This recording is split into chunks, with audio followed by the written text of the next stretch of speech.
ወጥቶ ምግብ የሚያስለምን ምንም ምክንያት የለም። ከነኚህ ምገባ ማዕከላቶች ውስጥ ወደ አንዱ ጎራ ብሎ በነገራችን ቴዲ አፍሮ ድምጽ እኮ የለው አራለው በእንትን መዘመር አይችልም። አሁን ቴዲ አፍሮን ጠርተሆ ጠቅላይ ሚኒስትር አብይ አህመድ ስልጣን ለመልቀቅ ፈቃደኛ መሆናቸውን ገለጹ። ሰበር የኢቢኤስ ቴሌቪዥን 33 ሚሊዮን ብር እንዲታገድ ፍርድ ቤት ወሰነ። የምትባለው ሰውዬ እንደ አንድ ክርስቲያን አልደግፍህም፣ አልከተልህም፣ ሐሳብህን አልደግፈው፣ የሰው ሃይማኖት እየረገጥክ፣ የሰው ሃይማኖት እየተቸ፣ የሰው ሃይማኖት አላስፈላጊ በሆነ ቃላት እያንቋሸሽክ አንተ እንድንከተል ከሆነ የመጀመሪያው ክርስቲያን ነኝ፣ አልደግፍህም፣ አልከተልህም፣ አድናቂም አይደለሁም። እግዚአብሔር ይሮጣል። ነገር ግን ሁሱ አመልካለሁ ያለው አምላክ በፍጹም አላህ እንዳልሆነ ሊታወቅ ይገባል። አንደኛ በቁርአኑ ላይ የተገለጠው ሂጃብ ነው። አላህ ሂጃብ ይለብሳል። አላህ የውስጥ ሱሪ ወይም ፓንት አለው። እኔ አይደለሁም ነብይ መሐመድ የ6 ዓመት ህፃን ልጅ አገቡ፣ በ9 ዓመቷ ደግሞ ትዳር ጀመሩ ያልኩት እኔ አይደለሁም። አንዋር መስጊዳዎች ጫትና ድቤ እየተቃወረ ላይ እንትን የሚደረገው ይህ ሁሱ የተባለው ሰው እፎይ የተባለውን ወደ ምንድነው ጥሪ እያደረገለት ያለው? ሰላም ጤና ይስጥልኝ። እንዴት አደራችሁ? እንዴት ዋላችሁ? እንዴት አመሻችሁ? አምላክ በቅዱስ እግዚአብሔር ስሙ ዛሬም ዘወትር የተመሰገነና የተወደሰ ይሁን። ክርስቶስ ተነስቷል፣ በእውነትም ተነስቷል። በወቅታዊ ጉዳይ ተመልሼ የመጣው ትላንትና ምሽት ላይ በሰራሁት መረጃ ጨርሳችሁ ያለማየት ጉዳይ ገጥሟችሁ መሰለኝ። ስለ አቡነ ፋኑኤል እና ስለ አቡነ ሩፋኤል ተምታቶ ባህል ብላችሁ ነበረ። እኔ ግን ቪዲዮ ላይ አስቀምጬው ነበር በግልጽ ለምን እየተምታቱብኝ እንደሆነና ለምን እየተደበላለቁብኝ እንደሆነ የመልክ ጉዳይ ሳይሆን የስም ጉዳይ እንደሆነ ጠቅሼ አስቀምጬ ነበረ። ጨርሳችሁ ብታዩት ኖሮ ትረዱት ነበር። ብዙ ጊዜ ስለሚያስቸግረው የአቡነ ፋኑኤል እና የአቡነ ሩፋኤል ስሞች ስለሚያስቸግረኝ እንጂ የሰዎቹ ወይም የአካላቱ ልዩነት ሳይገባኝ ቀርቶ አይደለም። ሁለቱንም ለይቼ አውቃቸዋለሁ፣ ግን ስማቸው ብዙ ጊዜ ስለሚያስቸግረኝ የሚለው ምክንያቱም የለመድኩትኝ ብዙ ጊዜ ላይ አቡነ ፋኑኤል የሚለውን ስም አፌ ላይ ስለለመድኩትኝ አቡነ ሩፋኤል በጣም ብዙ ጊዜ ያስቸግረኛል። ለዛ ስለሆነ ነው። ተስፋ አድርጋለሁ አሁን እንደምትረዱት። ቪዲዮ ላይም በገልጬው ነበር። አቡነ ፋኑኤል እና አቡነ ሩፋኤል በጣም እንደሚቀያየሩብኝ እንደሚምታቱብኝ የስም መምታታት እንጂ የአካል መምታታት የግብር መምታታት የለብኝም። ሁለቱንም ለይቼ ስለማውቃቸው የስም መምታታት ግን አለብኝ። ስለዚህ እሱን ነው ያስቀመጥኩትኝ፣ ገልጬው ነበረ። ሌላኛው ነገር ወቅታዊ ጉዳዮቻችን ናቸው። የአዳነች አቤቤ የአብይ ስልጣን መልቀቅና የተለያዩ ቪዲዮዎችን አሉ። በተለይ ለዋሃብያ ጥሪ ቀርቦላቸዋል ውይይት። የእኛ ቤት ወንድሞቻችንም ለኡስታዞቹ ውይይት ጥሪ እየተቀበሉ ይገኛሉ። በተወሰነ መጠን ለማየት እንሞክራለን። ከምን እንጀምር? ከአዳነች አቤቤ እንጀምር። አዳነች አቤቤ እንግዲህ ከዚህ በፊት አንድ ቪዲዮ አቅርቤላችሁ ነበር። የኢትዮጵያን ሕዝብ ወደ 80 ሚሊዮን ሕዝቡን የመቀነስ ዓላማ እንዳላቸው ዶክተር አብይ የተናገረውን ለዶክተር ሚልኬሳ የተናገረውን ነገር አቅርቤላችሁ ነበር። ያንን በውስጣችሁ ያዙትና ይህንን ሰሙልኝ። ጎዳና ላይ ወጥቶ ምግብ የሚያስለምን ምንም ምክንያት የለም። ከነኚህ ምገባ ማዕከላቶች ውስጥ ወደ አንዱ ጎራ ብሎ ትኩስ ንጹህ ምግብ፣ የተመጣጠነ ምግብ መመገብ የሚቻልበት ከተማ ሆኗል። ጎዳና ላይ የሚያስወጣ ምክንያት አዲስ አበባ ላይ በአሁኑ ሰዓት የለም። ስለዚህ በየጎዳናው ለዕለት ጉርስ ለሚለምኑ ወገኖቻችን ሁሉ ድጋሚ መልእክት ማስተላለፍ እወዳለሁ። በከተማችሁ ውስጥ እነኚህ የተገነቡት ምገባ ማዕከላቶች የእናንተ ናቸው። ንጹህ ምግብ፣ ደረጃውን የጠበቀ ምግብ በክብር እጃችሁን ታጥባችሁ በንጽህና መታችሁ እዚህ መመገብ ትችላላችሁ እና ተጠቀሙበት ማለት እወዳለሁ።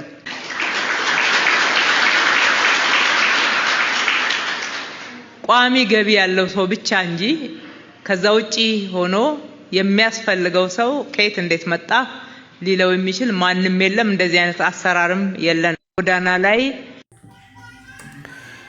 እንደሰማችኋት ጎዳና ላይ ያላችሁ ወይም ጎዳና ተዳዳሪዎች በማንኛውም ሰዓት ላይ መታችሁ የምገባ ስርዓቱን ተካፈሉ ብለው ያሳዩት ምግብ ስጋ፣ ቁርጥ፣ አይብ፣ ክትፎ ነው። የትኛውም መንግስት የትኛውም በጀት እንመድበው ይባል ጎዳና ተዳዳሪ መጥቶ ቢበላ የማይሆን ነገር ነው።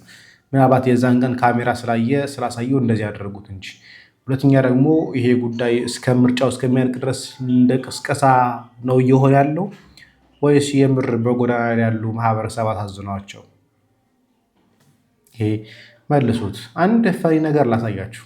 ምን ታስቀነች? በነገራችን ቴዲ አፍሮ ድምጽ እኮ የለው አራለው በእንትን መዘመር አይችልም አሁን ቴዲ አፍሮን ጠርተው መድረክ ላይ ዝፈን ብትለው አረ ቄስ ኮንሰርቱን አላየም ማለት ስላላየ ነው ልንገር ቆይ ቪዲዮን ጋብዛለሁ ታክቲኩን ልንገር በቴክኒክ ነው የሚዘፍነው ቴዲ አፍሮ እንትን የተጠራ ጊዜ እኮ አቶ ሳያስ የመጡ ጊዜ እንትን የመጡ ጊዜ እኮ መዝፈን ስለማይችል እኮ ነው በጣም አቀነባብሮ በቴክኒክ በሙዚቃ በመናምን በድምጽ ማግያ በልዩ ቅንብር ካልሆነ በስተቀር እንደዚህ የተለየ ዜማ ድምጽ አለው ድምጽ የለው ማለት አይደለም እንደዚህ ድምጽ መረዋ የምትለው አይነት ሰው አይደለም መልክቶቹን ነው መልክቶቹን ደግሞ ይጠብቅና ህዝብ በሚኮረክር መልክ ስለሚያወጣ እንጂ ያን ያህል እንትን የምትለው አይደለም በዜመኛ አይደለም ነው የምትለው ዜመኛ አይደለም መረዋ ድምጽ መረዋ የሚባል ኦኬ ኪሎሌ ይባላል በኦሮምኛ ኪሎሌ ማለት እንዲሁ በባዶ እንኳን መዝፈን የሚችል ወይ መዘመር የሚችል ሰው አለ አይደለም አሁን አንዳንድ ዘማሪዎች ጠቅላይ ሚኒስትር አብይ እሺ ምን ትላላችሁ ቄሱ እንደዚህ ብለዋል ቄስ ዶክተር ግርማ ይመስሉኛል ስማቸው ካልተሳሳትኩ ድምጻዊ አይደለም ብለዋል ሐሳብ ስጡበት ሌላ ጉዳይ መልሳለሁ ዶክተር አብይ ስልጣን ሊለቅ እንደሆነ በተለይ አሁን ወደ ኬንያ ጎረቤት ኬንያ መጥቷል እና እዛ ላይ ስልጣን ሊለቅ እንደሆነ የተናገረበት አንድ የተናገረችው ዜና አለ ላሰማችሁ ጠቅላይ ሚኒስትር አብይ አህመድ ስልጣን ለመልቀቅ ፈቃደኛ መሆናቸውን ገለጹ ጠቅላይ ሚኒስትር አብይ አህመድ በ39ኛው የምስራቅ አፍሪካ የልማት በየነ መንግስታት ኢጋድ ልዩ የመሪዎች ጉባኤ ላይ ለመሳተፍ የኬንያ ዋና ከተማ ናይሮቢ መግባታቸውን የጠቅላይ ሚኒስትር ጽፈት ቤት አስታውቋል ሁለት ነገሮች ነው አንደኛ ነገር የልብስ መለያየት የለውም አንድ አይነት ተመሳሳይ ልብስ ነው እየተካሄደው ሁለተኛ ዜናውን ለማግኘት ወደ ቻናላቸው ጎራ ብዬ ነበር የትኛውም ዜና ላይ የለም በተለይ ይሄ አባይ ዜና የሚለው ላይ ነው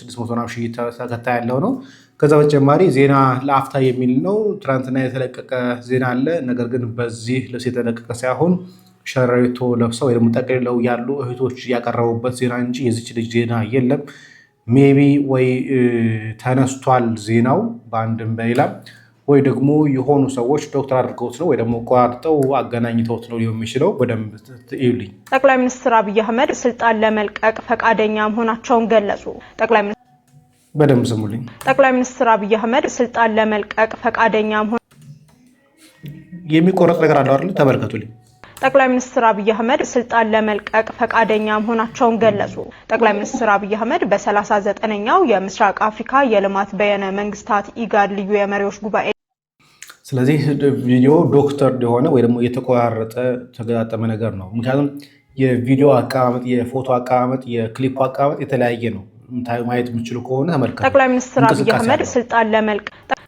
ጠቅላይ ሚኒስትር አብይ አህመድ ካለችው በኋላ የሚቆረጠው ተመልከቱ ጠቅላይ ሚኒስትር አብይ አህመድ ስልጣን ለመልቀቅ ፈቃደኛ መሆናቸውን ገለጹ ድጋሚ ሌላ ክሊፕ ጠቅላይ ሚኒስትር አብይ አህመድ በሰላም ይሄ ተገቢ አይደለም ምናባት ለላይክ እና ለቪው ተብሎ ነው የተደረገው እንጂ በፍጹም እንዲህ አይነት ዜና ትክክል እንዳልሆነ የሚረዳው ነገር ቢሆን እንኳን በትልልቅ የሚዲያ አውታሮች ልናገኝ የሚችል ነገር ነበር ነገር ግን ይህ ቪዲዮ ቲክቶክ ላይ ተለቆ ጠቅላይ ሚኒስትር አብይ አህመድ ሊለቅ የሚል ነገር ነው በጣም ብዙ ተመልካች ከሚሊዮን በላይ ተመልካች አግኝቷል ብዙ ላይክም አለው ብዙ ኮሜንትም አለው እልል የሚሉ ማለት ነው አብዛኞቹ ግን አግባብ አይደለም ትክክል አይደለም በተለይ የተሳሳተ መረጃ በማህበራዊ ሚዲያ ላይ የሚያቀርቡ ሰዎች እንደዚህ አይነት ዜናዎች ሲያዩ ጥንቃቄ ማድረግ አለባቸው አንደኛ ክሊፕ ማየት አለባቸው ተቆርጦ ላልተቆረጠም ትክክል ነው ወይስ ትክክል አይደለም የአንደበቷ ንግግር ምን ይመስላል የሚለውን ነገርና ባክግራውንድ ላይ የተንቀሳቀሱ ያሉ ክሊፖች የመቆረጥና ያለመቆረጣቸውን በደንብ ማሳየት ስለሚችል ማለት ነው እና ነውር ነው እንዲህ አይደረግም በተሻለ መጠን እንዲለቅ ነው የምፈልገው ምንም ጥርጥር የለውም አብይ ለኛ የሚጠቅመ ነገር የለም ግን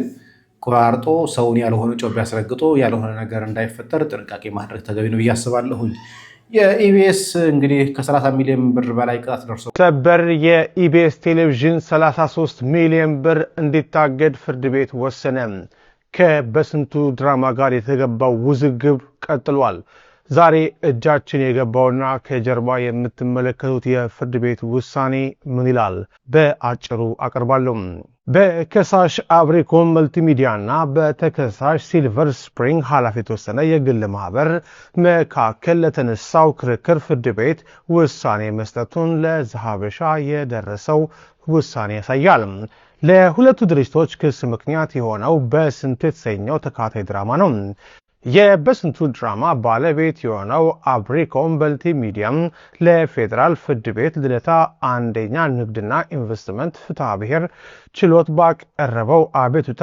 ተከሳሹ ኢቢኤስ ቴሌቪዥን ያለ አግባብ ላሰራጨው የኦዲዮ ቪዥዋል ስራ የጉዳት ካሳ እንዲከፈለው ጠይቋል። በመሆኑም ይህ ካሳ እስኪከፈለው ድረስ በፍትሐ ብሔር ስነ ስርዓት ቁጥር 154 መሰረት እስከ 33,128,115 ብር እንዲታገድለት ጥያቄ ማቅረቡን የውሳኔ ግልባጩ ያሳያል። ተከሳሽ አቤቱታው ከደረሰ በኋላ ክርክር ያደረገ ሲሆን ፍርድ ቤቱም ግንቦት 4 ቀን 2018 ዓ.ም በጉዳዩ ላይ ውሳኔ ሰጥቷል። በውሳኔው ጉዳዩ በክርክር ላይ መሆኑ እንዳለ ሆኖ ተከሳሽ በክርክሩ ቢረታ ገንዘቡን ሊያሸሽ የሚችልበት እድል ከፍተኛ መሆኑን በግምት ውስጥ በማስገባት እግዱ እንዲሰጥ መወሰኑን ለመረዳት ችለናል። ፍርድ ቤቱ ባሳለፈው ትዕዛዝም ከተከሳሽ ማለትም ከኢቢኤስ የባንክ አካውንት ላይ እስከ 33,128,115 ብር ሳይከፈል ታግዶ እንዲቆይና ይህ ትዕዛዝም ለሁሉም ባንኮች እግዱ እንዲጻፍ ከውሳኔው ላይ አንብበናል። እንግዲህ የፊልም ጉዳይ በተለይ ኢትዮጵያ ውስጥ በጣም አስቸጋሪ ነው። ከአንድ ሲትኮም ነበረ። ሲትኮም ብቻ ሳይሆን የምር ቁም ነገር አዘል የሆነ ሲትኮም ነበር። ከዛ መቋረጥ በኋላ ያየናቸው ያሉ ነገሮች ደስ የሚያሰኙ አይደለም። በተለይ ፍቅር እስከ መቃብር እንኳን ያየንበት ነገር የፍርድ ቤት ጉዳይ በጣም እየበረከተ ነው። በአንድም በሌላም ሚሽስ የሰው ተመልካች ስሜት ላይ መጫወት ነው። መጀመሪያውኑ ህጉን ጨርሶ ህጋዊነቱ ታይቶ ተፈራርሞ ጉዳዩ ማስጨረስ ሲገባ ወዳልሆነ ነገር መሄድ እየታየ ነው ያለው። የሆነ ሆኖ ወደ ወንድማችን እፎይ ጉዳይ ልምጣ። አንድ ወጣት እፎይን እቃወማለሁኝ ብሎ መጣ። ለስሙ ክርስቲያን የምትባለው ሰውዬ እንደ አንድ ክርስቲያን አልደግፍህም፣ አልከተልህም፣ ሐሳብህን አልደግፈው፣ የሰው ሃይማኖት እየረገጥክ የሰው ሃይማኖት እየተቸ የሰው ሃይማኖት አላስፈላጊ በሆነ ቃላት እያንቋሸሽ አንተን እንድንከተል ከሆነ የመጀመሪያው ክርስቲያን ነኝ፣ አልደግፍህም፣ አልከተልህም፣ አድናቂም አይደለሁም። ለሚዲያውም የምትመጥን ሰው አይደለም። በነገራችን ላይ ክርስቲያን ማለት እንዳንተ አይደለም። ይሄ ልጅ እንደሚሆነው የእንጀራ ገመዱን ለማስረዘም ብሎ ነው። ምክንያቱም ስራው ዲጄነት ነው። ሂዶ ደግሞ የሚያስጨፍረው የሙስሊሞች ሰርግ ላይ ነውና እስቲ አይተነው እንምጣ።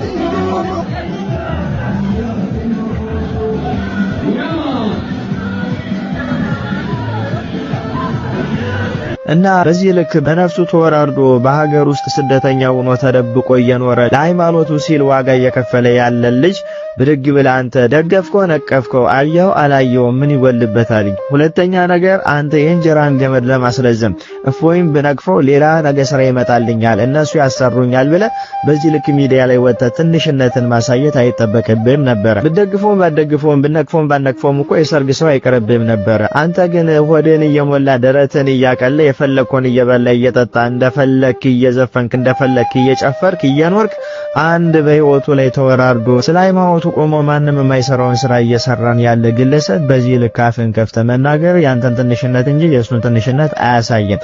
ምክንያቱም አንተ ለሃይማኖት ምን ዋጋ ከፍላል ብለህ ብትጠይቅ ምን አድርጌያለሁ ብለህ መመለስ አቅም አለ? ሂደህ በሙስሊሞች ሰርግ ላይ ተገኝቶ ዘፈን ከፍቶ ማስጨፈሩ ለሃይማኖት ዋጋ ነው ወይስ ደግሞ ለሃይማኖት ምን ሰርታል? እስቲ አንተ ባለ አቅም እንኳን። ስለዚህ ምንም ስለ ሃይማኖት ሳይገባ ኢየሱስ ክርስቶስ ሲሰደብ ኢየሱስ ክርስቶስ ላይ እንደፈለጉ አፋቸውን እየከፈቱ ሲያላግጡ እነሱን ሳትናገር ቁርአን እየከፈተ ቁርአኑ ላይ ያለውን ሲያነብላቸው ስድብ ከሆነ ስድቡ የመጣው ከሱ አንደበት ሲሆን ከቁርአኑ ላይ ነው ማለት ነው። ምክንያቱም ከራሱ አፍልቋ መንጭቶ ሲሳደብ ሰምተን አናውቅም። ምክንያቱም መጽሐፉን እየገለጠ መጽሐፉ ላይ ያለውን በሚገባቸው አማርኛ አስረዳቸው። ያ ደግሞ ለነሱ ስድብ ነው። ምክንያቱም እስከዛሬ ድረስ ይሄንን ክፍል ከቁርአን አንብቦ ይሄንን ክፍል አታንብቦ እየተባሉ ስለኖሩ ያላነበቡትን ገጽ ከፍቶ ስላስነበባቸው ስድብ ሆነባቸው። አለቀ እንጂ የሚሳደብም ሰው ሆኖ አይደለም። ሁለተኛው ነገር ግን እንዳንተ አይነት ክርስቲያኖች አደብ ልትይዙ ይገባል። ምክንያቱም ከሃይማኖታችሁ ሆዳችሁ በልጦባችሁ ለሃይማኖታችሁ እዚህ ግባ የማይባል ዋጋ ሳትከፍሉ በነፍሳችሁ ተወራርደው ተደብቀው በአገራቸው ላይ ስደተኛ ሆኖ ለሃይማኖታቸው ዋጋ እየከፈሉ እየኖሩ ያሉ ሰዎችን በዚህ ልክ የምትናገሩ እዚህ ግባ የማትባሉ ክርስቲያንን የምትሉ ማይተብ ያሰራችሁ ግን ደግሞ ከግብሩ የሌላችሁበት ክርስቲያኖች አፋችሁን አደብ ብታስገዙት መልካም መልካም ነው። ምክንያቱም እናንተ ሆዳችሁ ከሞላ ደረታችሁ ከቀላ ቤተክርስቲያን ምንም ትሁን አትሁን ትቃጠል አትቃጠል ትሰደድ አትሰደድ አያገባችሁም እናንተ ላይ ካልደረሰ በስተቀር ማለት ነው። ስለዚህ ይሄንን ግለሰብ አትቀየሙት። ምክንያቱም የእንጀራ ገመዱን ለማስረዘም ከነሱ ወገን ገንዘብ ለማግኘት ይሄንን ያደረገ እንጂ የተናገረው ነገር እውነቱ ነው አይደለም ለማለት ነው። ኮፒ ሊንክ ሼር ፖስት እያደረጋችሁ አዳርሱት። ይቆያል። አንዳንድ ሰው ለሆዱ ብሎ የሚያደርጋቸው ነገሮች ከባድ ናቸው። እንደ ቀልድ ቪው ሊገኝ ይችላል። በተለይ ኦርቶዶክሳውያን በአሁኑ ሰዓት ላይ ኦርቶዶክሳውያን መቃወም ቪው ያስገኛል። በደንብ ነው ቪው የሚያስገኘው። ስለዚህ ያንን ነገር ደግሞ አንዳንዶች ይጠቀሙበታል። በደንብ ሼር ይደረጋል። ይኸው ኦርቶዶክሱ ራሱ እኮ መሰከረ፣ ኦርቶዶክሱ ራሱ እኮ ተሳዳቢነቱን ተናገረ ይላሉ። ሜቢ ብር ለማግኘት ስለሚሆን ነው። ወደ ውይይት ጥሪው አንድ የተወሰነ ደቂቃ ላሰማሽውና ውይይት ጥሪውን ወደ ታላቁ እንሄዳለን። ጥሪው ያቀረበው ራሱ ወሂድ ነበር። ከኡስታዝ ወሂድ መልእክት አለ፣ ሰምተነው እንምጣ። በጨዋ ደንብና በጨዋ ስርዓት መዋየት የሚፈልግ ሰው ካለ ሪኮሜንዴሽን እቀበላለሁ። እኔ ሜሴንጀር ላይ ክርስቲያኖች ነውና እከሌ የሚባል አስተማሪ በጣም የበሰለ ምራቅ የዋጠ በደንብ እውቀቱ ያለው ክርስትና ላይ እውቀቱ አለ ብላችሁ የምታስቡት ሰው ካለ እዚያው ምንድነው ያሰብነው ምንድነው ራሳቸው ክርስቲያኖች ሪኮሜንድ ያደርጉ፣ ነገር ግን አወያዮች ይኖራሉ። ስለዚህ ሪኮሜንድ ያደርጉ የሚለውን መልእክት ወንድማችን ታላቁ ጥሪውን ተቀብሎ አለሁኝ ብሏል። ይኸው ላሰማችሁ። የውይይት ጥሪ እያቀረበ ነበረ። የውይይት ጥሪው ምንድነው? ተውሂድ ወይስ ስላሴ የሚል ርዕስ ይዘን ከማንኛውም ሰው ጋር ብሏል። ከማንኛውም ሰው ጋር ቪዲዮውን ማየት ትችላላችሁ። ከማንኛውም የክርስቲያን ሰው ጋር ውይይት ማድረግ እፈልጋለሁ ብሏል። ምን በሚል ቶፒክ ነው? ተውሂድ ወይስ ስላሴ በሚል ቶፒክ ማንኛውም ክርስቲያን ጋር ዲቤት ማድረግ እፈልጋለሁ ብሏል። ኦኬ፣ የዲቤት ጥሪን ተቀብለናል። ተውሂድ ወይስ ስላሴ በሚለው መወያየት ይቻላል። አልፈልግም ምትል ከሆነ ደግሞ አልፈልግም እንትን ምትል ከሆነ በመረጥከው ቶፒክ አንተ በፈለግከው ቶፒክ ያዋጣኛል የምትለውን ቶፒክ ትመርጣለህ። በዛ ቶፒክ ጥሩ ውይይት ማድረግ እንችላለን። ስድድብ የሌለው ሬስፔክትፉል በሆነ መንገድ እኔ ከመጽሐፍ ቅዱስ እና ከአባቶች ትርጓሜ አንተም ከምታመጣበት እንደዚሁ እያደረግን የፈለግከውን ቶፒክ በፈለግከው ጊዜ መወያየት እንችላለን። የውይይት ጥሪህን ተቀብለናል። እኔ ተቀብያለሁ። ፐርሰናሊ እኔ ተቀብያለሁ። ከኔ ጋር ዲቤት የምትፈልግ ከሆነ መጻፍ ትችላለህ፣ ወይም እኔ በውስጥ እጽፍልሃለሁ ማለት ነው። ከዛ ውጭ ግን ለሌሎች ሙስሊሞች ስለዚህ ጥሪውን ተቀብያለሁኝ፣ በፈለክበት ሰዓት በፈለክበት ርዕሰ ጉዳይ መቀበል መወያየት ዝግጁ ነኝ ብሏል። ተስፋ አደርጋለሁኝ ይህን ውይይት እንደምትቀበል። ቪዲዮ ሰርቼ ቲክቶክ ላይ አስተላለፊው ነበር ይህን ውይይት። ተጨማሪ ግን እዚህ ላይም ልናገር ብዬ ነው፣ አልሰማንም የሚል ሰው እንዳይጠፋ። ታዲያ ወንድማችን ታላቁ ጅብሪል አንድ እፎይ ያላነሳው ሀሳብ አንስቷል። ለሰሚው ይቅርታ ጠይቃለሁኝ፣ ግን ላቀርብላችሁ። አንደኛ በቁርአኑ ላይ የተገለጠው ሂጃብ ነው። አላህ ሂጃብ ይለብሳል። ቁርአኑ ላይ የተገለጠው ግርዶ ብለው በአማርኛ ተርጉመው ያለፉት አላህ ሂጃብ ይለብሳል። አንደኛ ይሄ ነው። ልብስ ከለበሰ ኦሬዲ ሰት። ሁለተኛ የኢብን ከቲርን ተፍሲር ብትመለከቱ አላህ የውስጥ ሱሪ ወይም ፓንት አለው። የውስጥ ሱሪ ወይም ፓንት አለው አላህ ማለት ነው። እነዚህ ጥያቄዎች ሲነሱ ምን ሊሆኑ ነው? ከየት አምጥተው ሊመልሱት ነው? ገና የአካል ላይ የሁሉ ውርጅብኝ ከመጣ የፓንቱን ጉዳይ ስናነሳው እንዴት ሊሆኑ ነው? ይሄ የምር የሚያስቅ ነገር አይደለም። በጣም አንዳንድ ጉዳዮችን እንዲሁ ዝም ብለን እንዲህ ስናስባቸው ሊያስቁ ይችላሉ ምናምን። ኢቭን ከቲርን ተፍሲር ከፍታችሁ ብትመለከቱ 47 ከቁጥር 1 ጀምራችሁ ብትመለከቱ አላህ ወገብ አለው ማህፀን ምናምን ካለው በኋላ የውስጥ ሱሪውን ማህፀኑ ያዘችው ነው የሚለው። የውስጥ ሱሪ ወይም ይሄ ፓንት የምንለው እሱን ማለት ነው። ታዲያ የዛን ጊዜ የሚል ሊነሳ ነው ለማይባል በሁሉም ቦታ ያለ ነው ምናምን የሚል እሳቤን የነበራቸው እንጂ እጃለው እግራለው ምናምን የሚል ነገር ሰምተው ማያውቁም። በቃ ለመጀመሪያ ጊዜ ነው ሲሰሙ። እኔ ፌስቡክ ፖስትም ሰዎች ልከውልኝ እያየሁ ነበር። እንዲህ ስለ አላህ እንዲህ ሲወራ መስማት እንዴት ያማል ይላል። ማይ ብራዘር እኛም ስለሚያምነው ከዚህ ከሚያምን ነገር ወጥተህ ህይወት ወደ ሆነው ወደ ክርስቶስ ና የምንልህ እናንተ ሸክማችሁ የከበደ ወደኔ ኑ እንዳለ ክርስቶስ ወደ እርሱ ኑ የምንላችሁ ለዛ ነው። የፓንቱንም የምናምኑንም ጉዳይ ማወቅ ከፈለጋችሁ ማሳየት ይቻላል። ቆስቲ ወይ እኔ አይ አንድ ቪዲዮ ላሳያችሁ እንደዚህ አሁን በዚህ ሰዓት ላይ ሁሱ የተናገረውን ነገር የምትደግፉ ሰዎች በመጨረሻው ቀን አላህ ይጠይቃችኋል ይፈርድባችኋል ብሏል አንዱ ኡስታዝ። ቪዲዮ ላሳያችሁ ፕሊዝ አሳየኝ። እሺ ትልቅ ነው።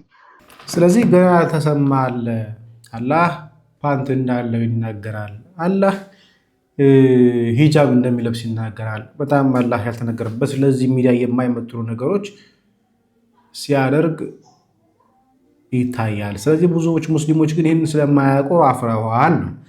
ታዲያ ኡስታዞቹ ውስጥ ምን አሉ? ሼኾቹ ውስጥ ምን አሉ? ደግሞ ኦርቶዶክስ ቤተክርስቲያን ላይ ምንስ እየዋሹ ነው የሚለውን ደግሞ እንዲህ የተባለው ሰው እፎይ የተባለውን ወደ ምንድነው ጥሪ እያደረገለት ያለው? አላህ ብሎ ለሰየመው ሁሉንም የሰው ልጅ አካል ክፍሎች ያጸድቅና ወካነ የቁል ኡዕፉኒ ዐኒል ፈርጅ ወልሊሕያ ብልትና ጺም ግን አላጸድቅም ይሄን ይቅር በሉኝ ይል ነበረ። ሱብሃንአላህ። ይሄ ሁሱ የሚባል መጣና አሁን ላይ አይ ብልትም ቢሆን አላህ ሊኖረው ይችላል አለን። ኢና ሊላሂ ወኢና ኢለይሂ ራጂዑን። እኔ ያልገባኝ ነገር ውድ ወንድሞችና እህቶቼ ይህ ሁሱ የተባለው ሰው እፎይ የተባለውን ወደ ምንድነው ጥሪ እያደረገለት ያለው? አካል የሆኑትን ሰይዱና ዒሳን ዓለይሂ ሰላምን ማምለክን አቁም ከሆነ እሱ ራሱ የአካል አምላክ እንደሆነ ገለጸልን። ምናልባት ጥሪ እያደረገለት ያለው ሙሉ አካል ያላቸውን ሰይዱና ዒሳ ዓለይሂ ሰላምን ማምለክን ትተህ እኔ ከጎደሎ ክፍለ አካላት የገነባሁትን የሰራሁትንና የገጣጠምኩትን አላህ ብዬ የሰየምኩትን ወደ ማምለክ ና እያለው ካልሆነ በቀር እኛ ሙስሊሞች ግን ሁሱንም ይሁን እፎይን የምንጠራቸው አካል ማምለካችሁን ተውና ብቸኛውን አካል ያልሆነውን ፍጡራንን የማይመስለውን ብቸኛውን ፈጣሪን አላህን ሱብሓነሁ ወተዓላ ተቀበሉ ወደሚል ነው። ስለዚህ የኡስታዙ ሁሱ አላህና የሌሎቹ አላህ ይለያያል። ስለዚህ በእስልምና ሁለትና ከዛ በላይ አላሆች አሉ ማለት ነው። አንዱን የሚቀበሉ አንዱን የማይቀበሉ። ይሄ ብቻ አይደለም ደግሞ ዜና ይህ ዜና ለብዙ ሰው እንዲደርስ ሼር ኮፒ ሊንክ በማድረግ እስከ ዜና ፍጻሜ አብራችሁን ቆዩ። ግንቦት 3 ላይ 2018 ሁሱ የተባለው ግለሰብና እፎይ የተባለው ግለሰብ እንደሚታወቀው እንወያያለን ብለው መድረክ ይዘው ተቀምጠው ነበር። ከነበረው ቆይታቸውም የደረሰን መረጃ ሁለቱም በፍጡር ባህሪ የተገለጸ አምላክ እንዳላቸው መሆኑ ነው። ሁሱ እስልምናን ወክላለሁ ብሎ ቢሆንም መድረኩ ላይ የወጣው ነገር ግን ሁሱ አመልካለሁ ያለው አምላክ በፍጹም አላህ እንዳልሆነ ሊታወቅ ይገባል። ከዚህ ቀደም ሁለት ቀኝ እጅ አለው ሲሉ ቆይተው በአሁኑ ደግሞ ግራ ቀኝ እጅ ነው ያለው በማለት የአላህ መገለጫ አድርገው ሲናገሩ አይተናል። ነገር ግን አላህ የሚሮጥም ሆነ ቀኝ ግራ እጅ ያለው የሚወርድ የሚወጣ የሚስቅ አለመሆኑን በቁርአንና በሐዲስ በማስረጃ አስረግጠን መናገር እንደምንችል እንገልጻለን። በነበራቸው የውይይት ቆይታም እፎይ የጠየቃቸው የፍጡር ባህሪ ሁሉም ሁሱ አለው አልተገለጸም በማለቱ ጌታህን አታውቅም ማለት ነው ሲል እንደመለሰለት ተመልክተናል። ስለዚህ በሁለት የተከፈሉ አካላት አሉ። በነገራችን ላይ ሌሎችም አሉ። አንድ ሴት ላቀርብላችሁ። በውሸት ነው አካውንቷን የገነባቸው። እስቲ የምትናገረውን ነገር ፖዝ እያደረግን ምላሽ እንስጣት። ከዚህ እንጀምር። እግዚአብሔር ይሮጣል። እኔን አላህ አይደለም ሊወክል ይቅርና አንተ ራሱ አለመጠየቅ ህዝብ ላይ ልይዝ እፈልጋለሁ። ይሮጣል ሲል ወዴት ይሮጣል አትለውም እንጂ ወዴት ነው የሚሮጠው ነበር መልሰ የሚያስፈልገው። እኛ ጋር የሚሮጥ የሚወርድ የሚሰቀል አካል ያለው አምላክ የለንም። አላህ ሱብሓነሁ ወተዓላ የማይታይ የማይዳሰስ ጌታ ነው ያለን። እሱ ራሱ ኸለቀነ በምኑ ኩን ፈየኩን፣ ሌላ ምንም ነገር የለውም። በዚህ ወጣ። ስለዚህ እንደሰማችሁት ይህ እየተናገረ ያለው ሙስሊም ነው። እኛ እንዲህ አይነት አላህ የለንም፣ አላህ በዚህ አለ በዛ አለ አይባልም፣ በሁሉ ቦታ ያለ ነው ብሎ እየተናገረ ያለው ሙስሊም ነው። ታዲያ ሙስሊሙ ለተናገረው ምላሽ የምትሰጠው ለማን እንደሆነ እንስማ። በመጽሐፍ ቅዱስ ግልጽ አስተምሮ እግዚአብሔር ይሮጣል። ለምሳሌ ያክል በመጽሐፍ ቅዱስ በግልጽ አስተምሮ እግዚአብሔር ይሮጣል። ኦኬ፣ በግልጽ አስተምሮ እግዚአብሔር ይሮጣል። መዝሙረ ዳዊት 145 አንቀጽ 15 ላይ 145 አንቀጽ 15 የሚባል መዝሙረ ዳዊት የለም። 145 ቁጥር 15 ላይ እንጂ አንቀጽ 15 መዝሙረ ዳዊት ላይ የለም። ግን እንስማት። ትእዛዙን ወደ ምድር ይልካል፣ ቃሉም እጅግ በፍጥነት ይሮጣል። ትእዛዙን ወደ ምድር ይልካል፣ ቃሉም እጅግ በፍጥነት ይሮጣል የሚለውን እግዚአብሔር ይሮጣል ብላ የተረጎመችው በመጽሐፍ ቅዱስ ግልጽ አስተምሮ እግዚአብሔር ይሮጣል። ለምሳሌ ያክል በመዝሙረ ዳዊት 145 አንቀጽ 15 ላይ ትእዛዙን ወደ ምድር ይልካል፣ ቃሉም እጅግ በፍጥነት ይሮጣል። ኢየሱስ ክርስቶስ ስለዚህ ቃሉ በፍጥነት ይሮጣል የሚለው እግዚአብሔር ይሮጣል ብላ የተረዳችው። አሁን እንዲህ አይነት ናቸው ባይቸው ወሃቢያ የሚባሉት ቃሉን አጣሞ ያልሆነ ትርጉም ሊሰጥ አድርገውታል። ቃሉ ይሮጣል የሚለውን በግልጽ አስተምሮ እግዚአብሔር ይሮጣል ብላ የተረጎመችው። እሺ በአዲስ ኪዳን ላይ እግዚአብሔር እንደሚሮጥ በምሳሌ አስተምሯል። ሉቃስ በምሳሌ አስተምሯል፣ በግልጽ ሳይሆን በምሳሌ አስተምሯል ነው። ደግሞ በፊት በመግቢያው ላይ እግዚአብሔር በግልጽ እንደሚሮጥ በመጽሐፍ ቅዱስ ላይ ይናገራል ብላ አሁን ደግሞ ሁለተኛ ምክንያት ያቀረበችው ምንድነው? በምሳሌ 15 ላይ ተነስቶም ወደ አባቱ መጣ። እርሱም ገና ሩቅ ሳለ አባቱ አየውና አዘነለት፣ ሮጠም አንገቱን ማቀፈውና ሳመው። ያዕቆብ 4:8 ላይ ወደ እግዚአብሔር ቀረቡ እሱም ይቀርባችኋል ይላል። ወደ እግዚአብሔር ቀረቡ ወደ እግዚአብሔር። ስለዚህ በግልጽ በመጽሐፍ ቅዱስ ላይ ያለው እግዚአብሔር ይሮጣል የሚለው ሐሳብ ለመሰረት ይሄ ነው። ምን የሚል ወደ እግዚአብሔር ቀረቡ ወደ እናንተም ይቀርባል የሚለው እግዚአብሔር ይሮጣል ብላ የተረጎመችው እግዚአብሔር ሩጡ፣ ወደ እግዚአብሔር በፍጥነት ሂዱ፣ ወደ እግዚአብሔር በቶሎ ሂዱ፣ እግዚአብሔር በቶሎ ወደ እናንተ ይመጣል፣ በፍጥነት ወደ እናንተ ይመጣል፣ ይቀርባል የሚሉ በመጽሐፍ ቅዱስ በቁርአንና በሐዲስ በምሳሌ ተቀምጠዋል። እነዚህ ምሳሌያዊ አነጋገር እንጂ በግልጽ አይደለም ማለት አይደል? ግን መጀመሪያ ስትጀምር ግን ብላ ያለችው በግልጽ በመጽሐፍ ቅዱስ ላይ ተቀምጠዋል ብላ ያስቀመጠችው አምላክ እግዚአብሔር መጽሐፍ ቅዱስ ላይ ያለው ወይም በእስልምና ያለው አምላካችን አላህ ጂኦግራፊያዊ ሩጫ እንደኛ ይሮጣል ማለት አይደለም፣ በምሳሌ ነው። መሰረት ምን አይነት ነው ጂኦግራፊያዊ ሩጫ? ሲጀምር ጂኦግራፊ ይሮጣል የሚሮጥበት ነገር ነው ግን ተቀመጠው። ራእይ 3:20 ላይ የእግዚአብሔርን በር ማንኳኳት እንዳለባቸው ሐሳብ ተቀምጧል። ኢየሱስ ክርስቶስ በወንጌል ላይ የእግዚአብሔርን በር ማንኳኳት ብላለች። ግን ምንድነው ራእይ ላይ የሚለው? እንደዚህ ይላል፣ እነሆ በደጅ ቆሜ አንኳኳለሁ። ማነው ያንኳኳው? እግዚአብሔር። በደጅ ቆሜ አንኳኳለሁ እንጂ እኛ አይደለም የእግዚአብሔርን በር የምናንኳኳው፣ እግዚአብሔር የእኛን በር የሚያንኳኳው። ስሟት። አንደኛ ይሮጣል ማለት አይደለም፣ በምሳሌ ነው የተቀመጠው። ራእይ 3:20 ላይ የእግዚአብሔርን በር ማንኳኳት እንዳለባቸው ሐሳብ ተቀምጧል። ኢየሱስ ክርስቶስ በወንጌል ላይ የእግዚአብሔርን በር አንኳኩ ብሎ በሰዎች ምሳሌ ያስቀምጧል። የሆነ ነገር ፈልጋችሁ ሰው ቤት ሂዳችሁ ከተኛው በኋላ በሩን አንኳኩታችሁ የሆነ ነገር ብትጠይቁት እሱ ባይፈልግ እንኳን ስለረበሻችሁ ተነስቶ ይሰጣችኋል። እግዚአብሔርንም በዚህ ልክ ጠይቁት ነው ያለው። እግዚአብሔር ይተኛል፣ እግዚአብሔር በራለው፣ በሩን ዘግቶ የሚተኛ የማይሰማችሁ ነገር ግን ሂዳችሁ እግዚአብሔርን ተጨቃጨቁት ብሎ ነው ያስተማረው ኢየሱስ ክርስቶስ። ይሄን ምንድነው?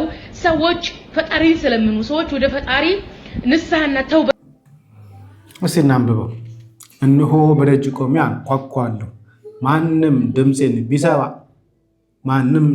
ቢሰማ ደጁንም ቢከፍትልኝ ወደ እርሱ እገባለሁ እንጂ እኛ አይደለም ወደ እግዚአብሔር የምንገባው። በር ላይ መጥቶ ያንኳኳል። ማንም ድምፁን ሰምቶ የሚከፍትለት ቢኖር ወደ ቤታችን ይገባል። መሰረት ምንድን ነው የምታነበው? እኛ ሄደን የእግዚአብሔርን በር እናንኳኳለን፣ ከዛ እሱ በር ይከፍትልናል፣ እኛ እንገባለን።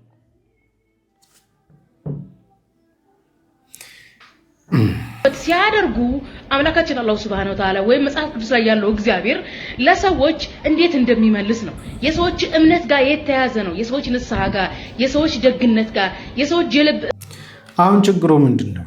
በእኛ በክርስትናው ምሳሌያዊ አስተምሮች አሉ፣ በምሳሌ የተጠቀሱ ቅዱሳት መጽሐፍት አሉ። ነገር ግን በእስልምና ግን በምሳሌ የሚባል ነገር የለም። የተቀመጠውን ነገር እንደተቀመጠው ነገር ማንበብና መረዳት እንጂ በምሳሌ የሚባል ነገር የለም።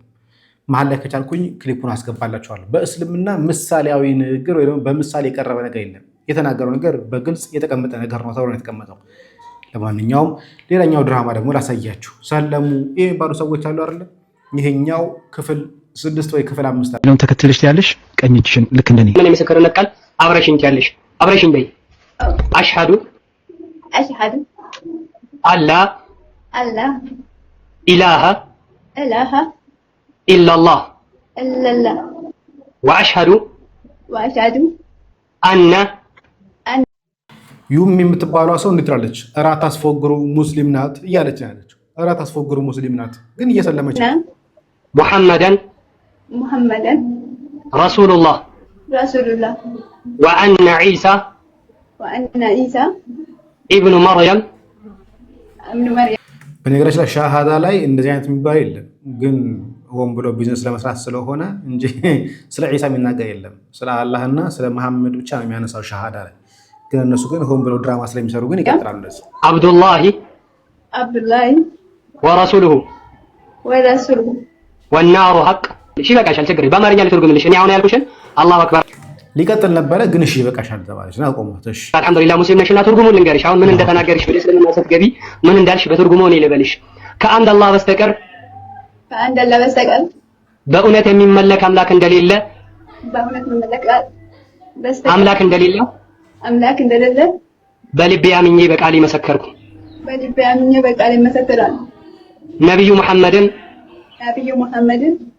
የአላህ መልእክተኛና ባሪያው ናቸው ብዬ አመንኩ። አልሐምዱሊላህ ማሻአላህ ተባረከላህ አላሁ አክበር አላሁ አክበር። እሺ አሁን እቺ ልጅ ሰለመች ተባለች። ከስር ኮሜንት ላይ አራይች እኮ ሙስሊም ናት እያሉ ነው፣ ግን አካውንቷን ነው አላሁ አክበር ማሻአላህ። አሁን መርየም ይላል የምትመለከቱት ፕሮፋይል ፒክቸሯ ቁርአን የምትቀራ ሴት ነች፣ ግን አሁን ገና እየሰለመች ነው። ቁርአን የምትቀራ ሴት ግን ፕሮፋይል ላይ አላት። ኦኬ ቪዲዮ ይሄ ነው። 3 ቪዲዮ አላት። ሲያበቅል ድርሶ ሉል የመሰለው ድምፀ መረዋ አላሁ አላሁ የኔ መመኪያ መጠጊያ ቤቴ። ፎሎ የምታደርጋቸው ደግሞ ሲታይ ደግሞ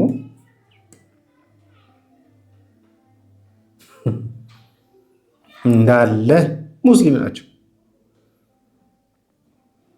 ግን ምን እያደረገች ነው? አሁን ሻሃዳ እየያዘች ነው፣ እየሰለመች ነው። ወቁል ከሙታን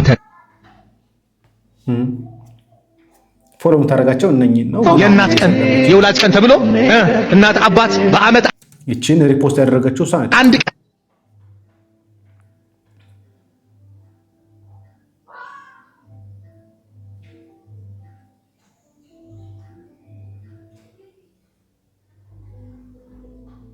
አይኑን ወደ ሌሎች ከፍታ አታድርግ። የዱንያ ጌጥ እንዳያስደነግጠ።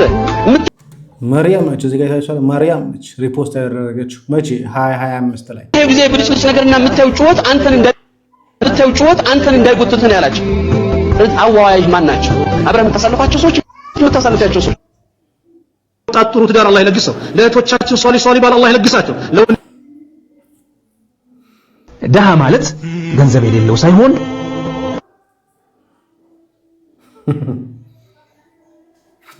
አሁን ይቺን የሰለመችው አላሁ አክበር እየተባለ ያለው ኮሜንት ላይ ድራማ እየተሰራ ያለው የዚች ነው።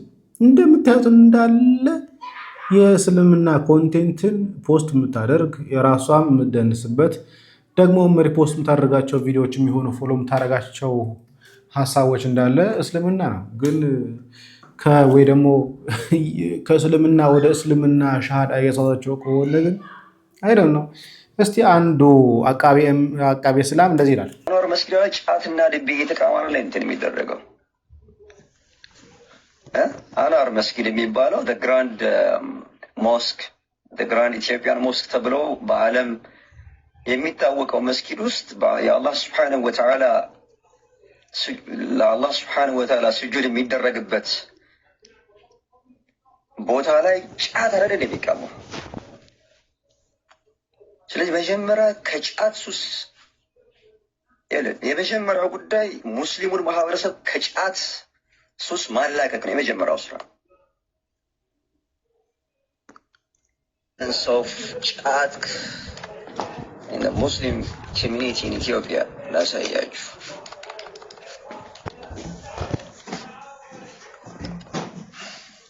መፈልፈያ የሆነበት አካባቢ 75% የሚሆነው ማህበረሰብ ጫት ቃሚ ነው። ድሬዳዋ ላይ 63.5% የሚሆነው ህዝብ ጫት ቃሚ ነው። ኦሮሚያ ስትሄዱ 42.1% ጫት ቃሚ ነው። በደቡብ ብሔር ብሔረሰቦችና ህዝቦች አካባቢ 34.3% የሚሆነው ማህበረሰብ ጫት ቃሚ ነው። ወደ ኖርዘርን ኮሪደር ስትሄዱ አማራ ክልል 16%። ይሄ ራሱ የት አካባቢ ነው? ከፊል የምስራቅ ጎጃምን ይዛችሁ ይሄ ወሎና አካባቢ ላይ ጫት ቃሚ ይበዛል። ኦኬ ትግራይ ስትሄዱ ሌዛን 10% ነው። ከዚህ ከጫት ቃሚነት ሳትወጡ ለውጥ የለም። ሲነገራችሁ አይመማችሁ። እሺ ጫት የሚቀም ወንድ አይወለድ ብሏል። እኛን ነበረ የሚሰድቡት፣ ግን በራሳቸው ኡስታዝ ሲሆን ደግሞ ጥሩ ነው። መስጂድ ውስጥ ጭምር የሚቀሙ በእርግጥ ሶማሌ ክልል ላይ እንዲህ ነው። መስጂድ ውስጥ ይቃማል። መስጂድ አጠገብ ነው፣ ጎረቤት ነው። እግር የሚታጠቡት እዛ ነው። ሁሉ የሚያደርጉት እዛ ነው፣ መስጂድ ውስጥ ነው። አይደንቀንም፣ ለማያውቁት ለማሳወቅ እንጂ እኛ አይደንቀንም። አንዳንዴ ደግሞ እንዲህ ደግሞ ሀቀኛ ሙስሊሞች ደግሞ አይደለሁም ነቢ መሐመድ የ6 ዓመት ህፃን ልጅ አገቡ፣ በ9 ዓመቷ ደግሞ ትዳር ጀመሩ ያልኩት እኔ አይደለሁም። አላህ ሱብሓነሁ ወተዓላ ለወራሾች በኑዛዜ መልክ ቀድመህ የሚሰጥ መከፋፈል መብት አለ ብሎ ተናግሮ አይቻልም ብለው ቀለበሱት ብዬ የዘገብኩት እኔ አይደለሁም። ባሌ እኛ ያሳደግነው ልጅ ሲገባ ሲወጣ እየቀና ነው ምን ይሻለናል ብላ ስታማክራቸው አጥቤው አልኳት ብለው ጺም ያበቀለን ሰው አጥቤው ብለው አዘዟት ብዬ የዘገብኩት እኔ አይደለሁም። እየሰማኝ ነው። እኔ አይደለሁም ክርስቲያንና አይሁድ መንገድ ላይ ስታገኟቸው ገፍትሯቸው ሰላማት ጀምሩላቸው ምናምን ብዬ ነብዩ እኮ ለዓለማት እዝነት ተደርጎ የተላኩት እያልን በቁርአን ለክርስቲያንና ለአይሁድ ሲሆን በመንገድ ላይ በሰላምታ ጀምሩላቸው ገፍትሯቸው አስጨንቋቸው አሉ ብዬ የተናገርኩት እኔ አይደለሁም። በነብዩ ላይ የቀጠፉት አካላትን ስማቸው እኔ አይደለሁም። አንድ ክርስቲያን ሙስሊምን ቢገድል ምን ይገደላል? ሙስሊም ክርስቲያን ቢገድል አይገደልም ያልኩት የተዛባ ሚዛን የተናገርኩት። አላህ በቁርአኑ አነፍስ ቢነፍስ ብሏል። ነፍስ ያጠፋ ነፍሱ ይጠፋል፣ ቤተሰቦች ይቀርካሉ በስተቀር። አይን ያጠፋ አይኑ ይጠፋል፣ እግር የቆረጠ እግሩ ይቆረጣል። በምንም ተአምር አይደለም። እኔ አይደለሁም ይስማኝ ከሆነ አላህ እንዲጠላ ያደረኩት። አንተ ሙስሊም ወንድሞችን ወዴት አሳልፈህ ሰጣችኋለሁ? ወዴት? ወደ ክርስቲያኖች ከመቅረባችሁ በፊት የእናንተ እስልምና ብላችሁ ያዛችሁትን አስተካክላችሁ አጽድታችሁ አጣርታችሁ ያዙ አልኩ እንጂ እኔ ክርስቲያኖችን ለማስደሰት ክርስቲያኖችን ለመደገፍ ብዬ አንድ ቃል ተናግሬ አላውቅም። መቼም አልናገርም። ቦርዱ የሚታወቀው ዛሬ ግን እኔ መልእክት ነግራቸዋለሁ። ሐዲስ አይቀበልም። ይሄ ሰው የሚቀበለው ቁርአን ብቻ ነው። ቁርአን በራሱ በቂ ነው፣ ሐዲስ አያስፈልገንም ብሎ የሚያምን ሰው ነው። ምክንያቱም ሐዲስ ላይ ያለው ነገር ጥላቻ ነው። ሐዲስ ላይ ያለው ስድብ ነው። ሐዲስ ላይ ያለው ቀፋፊ ነው። በመንገድ ላይ ክርስቲያኖችን ብታገኟቸው ወደ ገደል ክተቷቸው የሚል ሐዲስ ነው ያለው። ሐዲስ ላይ አንድን ሰው በሚስትህ ላይ ብትጠረጥረው አምጥተህ ያንን ሰው የሚስትህን ጡት አጥባው የሚል ነው ያለው፣ ወይ 5 ጊዜ ወይ 10 ጊዜ። ይሄ ጸያፍ ነው፣ መሐመድን አይመጥንም እያለ ነው የተናገረ ያለው። እኛም ጥያቄያችን እኮ ይሄ ነው። እንዴት ነው ሚስቴን ጠረጠረ ብዬ አንድ ወጣት አምጥቼ ሚስቴን ጡት ማስጠባው እንዴት ነው? 5 ጊዜ 10 ጊዜ። ለምንድን ነው የሚያስጠባው? ጡት ካጠባቸው እንደ ልጇ ስለሚቆጠር ከዛ በኋላ ያንን ሰው እኔ አልጠረጥረውም፣ በቃ እንደ ልጇ ነው የሚቆጥረው። ሐዲስ ላይ ያለ ነገር ነው። በማሸት በቁርአን ላይ ወርዶ ነበር፣ ቁርአን ላይ ጋር አስወጥተውታል። ይሄን ነገር ዋሽቻለሁ። ሐዲስ ላይ ያለ ነገር ነው። የመጀመሪያው ስለ ምርጫ ነው። የዘንድሮ ምርጫ የሚቀጥለው ምርጫ ጠቅላይ ሚኒስትር አብይ አህመድ ያሸንፋል። ጨብጨቡ።